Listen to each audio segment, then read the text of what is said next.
The worst thing you can do is reject yourself. It's cool if this person doesn't find you attractive, that person doesn't think you're qualified for the job, this person doesn't think you're whatever you need, they want you to be for whatever you're seeking to be for them. It's cool if they think that. But if you think that about yourself, that's an issue, right? You got to be your biggest fan. You have to be your own hero. I went to school for journalism, right? And my first internship, these people just put me in a little corner, little cubicle in the corner, and I wasn't really doing anything. Like they were giving me stories that had already been, they call them press releases. And they were giving me stories to turn into, a little mini story online. I thought it was plagiarism because I wasn't really going out to get interviews and actually write my own story from scratch. So I was like, what are they doing? Anyway, that was my experience. That was my only experience coming out of college with an actual official, newspaper. And so I came out and I was like, dang, I don't have enough experience. I wasn't confident in I didn't think anybody would bring me on. So I went into photography to get another skill that I could offer the newspaper. So, I'm in photography for about 2.5 years. And this local newspaper reaches out to me through my resume they found on Indeed, right? I hadn't even been thinking about it. And they're like, yeah, we see your resume and we think you would be qualified for this position. And I was like, really? I've never been a reporter. But that's what I went to school for. So obviously I hopped up on it. But like I got on the phone with them and I tell them, hey, I don't have any experience. So, but they're telling me they'll work with me. And I'm like, cool, this is it. It just fell out into my lap. But that didn't. I don't know what happened. I think like they were going on strike or whatever. Like they were having money issues and they were closing a lot of positions. And the one that I was going for had closed. But I had gotten so close to be like I didn't even do anything. Like these people called me, and I'm thinking, if it was that easy for me to get a job without even trying, what would happen if I actually tried to get a reporting gig? And so, I reached out to a bunch of places and I got an internship that ended up turning into a full-time salary position. I tell that story, you never know. I think back, how fast would I have become a reporter out of college if I just, filled out application after application and actually tried to become a reporter?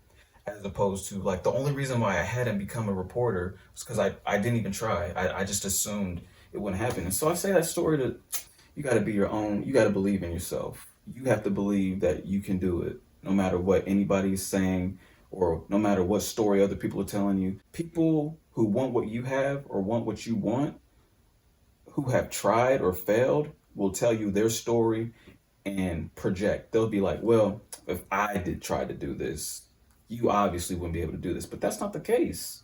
Everything's different. Like, man, everybody lives in their own universe. Same dimension, different universe. You know what I'm saying? So just because your story panned out that way doesn't mean mine will. I don't know. So it might sound a little arrogant, but I don't know. So if you have a dream, shoot, go for it. Actually give it a try, a genuine chance. Give yourself a time frame. There'll be days where you want to cry. There'll be days where you want to, give up. But absolutely have to try. Don't be the reason why you fail. It's okay if like somebody didn't believe in you, somebody didn't give you a chance, but don't let yourself be the reason why you didn't get something accomplished or you didn't get into something. I don't know. I love being a reporter. I It's crazy. I liked the work. I liked connecting with the community. I liked I liked the work.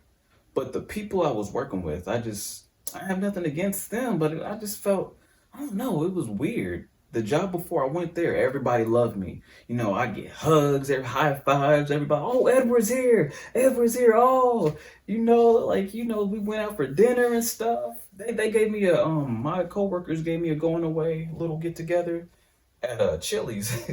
First time I went to Chili's.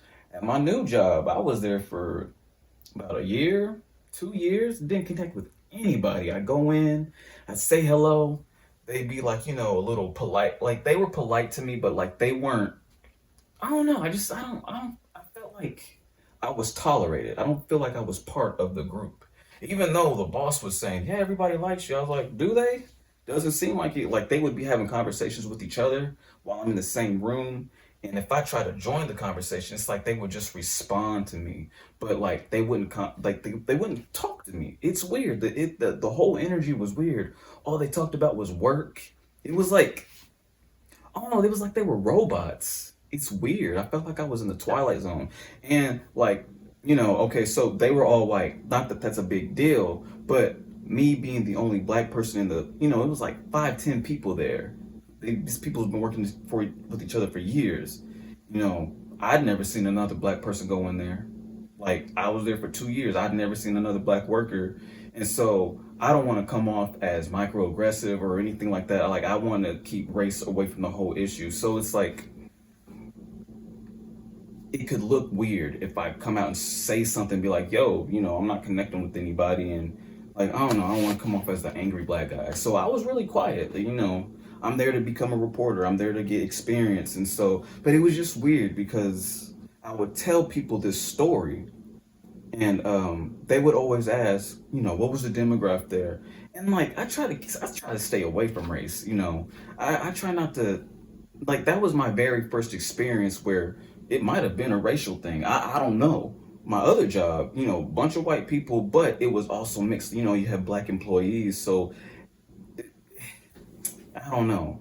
Like I didn't have any issues with all my coworkers are white. A lot of them are white. They're cool with me. They be hugging me. But this space I was at, man, it was weird, man. It was like it was subtle. You know what I'm saying? Like you could feel it. Nothing was said, but you could feel it. It was weird. And I put up with that for about 2 years, and I was like, man, I can't do this anymore. Like, anytime something came up in the paper, they were quick to throw me under the bus, right? But there's things other people are doing too. Like, we're a team, but for some reason, something's wrong with the paper. It's on Edward, but I'm not seeing anything happening to anybody else. Like, they're taking weeks to put a story up because I don't have artwork, right? That I don't have artwork. But then they put a story out that didn't have artwork. I don't know. It was, man, that could be a whole nother video. But I love the work is the point. And I put up with that for as long as I did, and I might do it again. Um, I actually want to focus on this podcast. I'd actually like to do journalism. See what I liked about journalism is I like sitting down with people, connecting, talking to them. So I kind of want to build my own platform doing that, and I might add some journalism into it. But man, this is too long. My whole point in that was be your biggest fan. Do you? If there's something you want, go for it. Don't be the reason why you fail, or don't be the reason why you've never had a chance to succeed. Because I'm telling you, there's nothing like doing what you love as a job. I loved writing. I love journalism.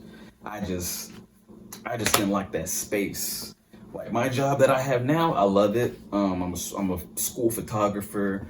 Go out, I take pictures. I love kids. I like photography. I just didn't go to school for that. So when I got an opportunity to do journalism, I hopped on that because that to me, college success story. And now that I've had a little taste of that, it's like I could become a reporter anytime, right? I wasn't at this job for about I wasn't at the photography job for about maybe a week. Another newspaper reached out to me and was like, hey, a position just opened, a staff writing job opened up. Send in your resume. And it's like, okay, that's confirmation. I can do this anytime. I want to kind of, I know that I love the school photography job. I know the people there love me. I have everything that I need in a job. It's paying me well. Let me keep this job while I work on what I want to do. And this is what I want to do. I want to have my own show. It's going to be super dope. So, follow me. I mean, this is probably going to be the end of the video, but if you made it this far, comment, share, subscribe. Tell me what you want to hear me talk about. Shoot, this is Random Talks with Edward. I'll talk about anything every week. My plan is to do 2 shows a week starting out. And at some point, I'm going to do lives, bring people on to talk with me. And yeah. Yeah.